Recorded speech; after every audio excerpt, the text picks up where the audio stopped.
Windbreaker is the best anime that has ever been produced in like 2 months, and I mean because the fights are pretty good, but honestly because it's a little unique. Windbreaker is a delinquent gangster anime unlike any of the ones I've seen before, which are none, because why the fuck would I sit here and watch some cringe delinquent anime when I could be watching literally anything else? And you probably think the same, but Windbreaker is no mere caca like this. It's about this boy named Haruka Sakura who moved to this completely new and unfamiliar town for the sake of starting anew in the only way that he knows how: by fighting and proving his worth and dominance to his strength. There's also this place called Fern High School, which is where Sakura enrolled to go to like this gangster ass institution. I don't think I've seen an episode of him actually learning in class. This place has extreme gangster activity, or so they say. It's no coincidence that he picked this school either. He wants to be the strongest, and the strongest are here. Simply put, he wants to fight. Hear me out. I thought this anime would be carried by the fights and animation, but after only a few episodes, I'm watching it for the characters, especially Sakura. He has no friends. He's not respected. He's hated, demeaned, and avoided. I could keep going, but the gist is that he was shunned by everyone and was clearly the social outcast before he moved away. His past obviously affected him because, oh my, did he just try to box over a compliment? I am no psychologist, but I think a defensive reaction over a compliment is crazy. This immediately makes Sakura stand out to me because his glaring trauma screens for potential deep character development. To be fair, I haven't finished the anime yet, but he hasn't done anything to make me cringe, and he hasn't cried either, so I guess that makes it better than the Tokyo Revengers make. No, I don't care what you say, this character is sorry, and I'm gonna stand on that to the day I die. This hatred is irrational. Kinda like how Sakura faced lots of irrational judgment over his life and is considered a dangerous delinquent, and the fights he got himself into weren't helping him improve his reputation at all. He was at rock bottom all because he looks different. His natural white hair and golden eye make him stand out, and in Japan that kind of uniqueness is often unwelcome. There's a reason for that, I guess. That's because in Japan, having such a unique appearance is kind of frowned upon. They place a serious emphasis on conformity and fitting in with the group. I mean, that place is the opposite of America. Like, pause and try to find one unique person in this frame right here. You're gonna struggle to find one, I promise. It's a cultural norm. In a land where having even blonde hair makes you look like a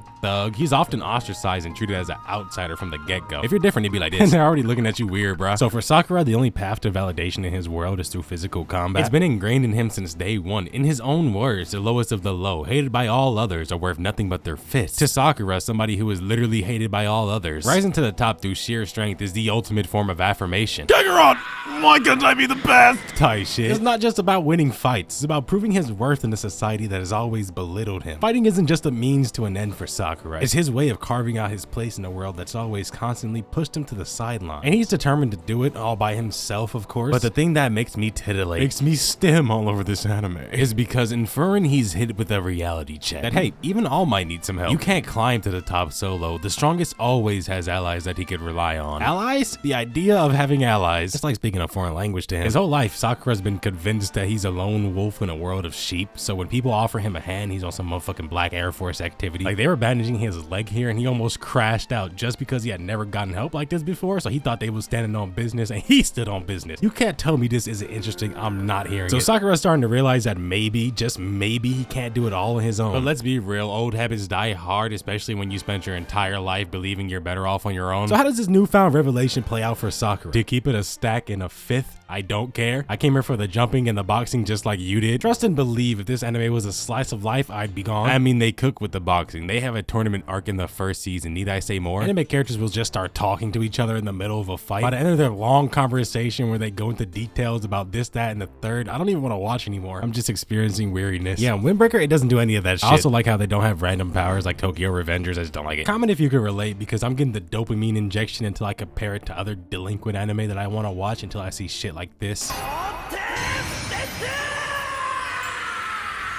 Maybe I'm quick to judge. Maybe Bootiguri isn't so booty after all. Maybe there's a logical explanation for this brain rot that they're trying to sell. I mean, everything about it does look amazing. The characters aren't bad. The animations and fight scenes actually go crazy sometimes. Problem is, it's all ruined by this virgin main character, Tomoshibi Origin. He's a weak and whiny child, and there's nothing invigorating about this overplayed trope where the main character is a bitch. His role is literally comedic relief, and he gets more cringy every 10 strenuous minutes that are burned into my retina as I watch this anime. Same problem with Tokyo Revengers. Bro does nothing to better himself and he cries. Bro, if you don't get the fuck, he's as weak as they come in an anime where strength is literally power. There's always something, and it tends to be the main character that ruins animes that could have been perfect. But in this one, Sakura breaks that mold. And I'll make the bold claim to state that Windbreaker is better than all these animes in almost every single way. And I'm not easily moved by animes, but Windbreaker, it does something for me. Like coming straight off Jujutsu Kaisen, Demon Slayer, One Piece, I picked up an egregious 2,000 pounds of straight animation lards because we've been eating so good for so long. Any anime anime I watch needs to give at least the illusion of top tier animation, otherwise I can't help how I react. And Windbreaker not only has a unique protagonist and well-written plot, the animation is